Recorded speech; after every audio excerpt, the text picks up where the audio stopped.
জরুরি মেরামত কাজের জন্য সিলেটের কয়েকটি এলাকায় শনিবার ৮ ঘন্টা বিদ্যুৎ সরবরাহ সম্ভব হবে না বলে জানানো হয়েছে। বৃহস্পতিবার ২৮ আগস্ট সন্ধ্যায় সিলেট বিদ্যুৎ উন্নয়ন বোর্ডের বিক্রয় ও বিতরণ বিভাগ ২ এর নির্বাহী প্রকৌশলী শামস আরেফিন এই তথ্য নিশ্চিত করেন।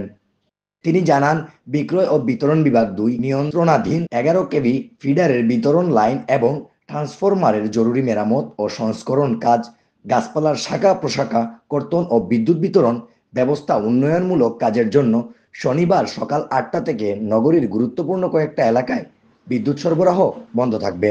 এলাকাগুলো হচ্ছে সিলেট নগরীর কাজীটুলা, মানিকপীর মাজার রোড, নয়া সড়ক, বারুদখানা, জেল রোড, হাওয়াপাড়া, চারাদিঘির পাড় ও তার আশপাশ এলাকা। অন্যদিকে কাজী জালালউদ্দিন স্কুল, নায়ারপুর পয়েন্ট, ওসমানী জাদুঘর, দুপাদিঘির উত্তর পাড়, অনাবিল, হোটেল অনুরাগ, ঝর্ণার পাড়, কুমারপাড়া পয়েন্ট, শাহী ঈদগাহ ও আশপাশ এলাকায়, বালুচর ও শান্তিবাগ আবাসিক এলাকা, সোনার বাংলা আবাসিক এলাকা, নতুন বাজার, আল ইসলাহ আরামবাগ, বালুচর, সরারপাড়, ফুকাস এবং এর আশপাশ। তবে নির্ধারিত সময়ের আগে কাজ শেষ হলে সাথে সাথে বিদ্যুৎ সরবরাহ করা হবে বলেও জানান তিনি।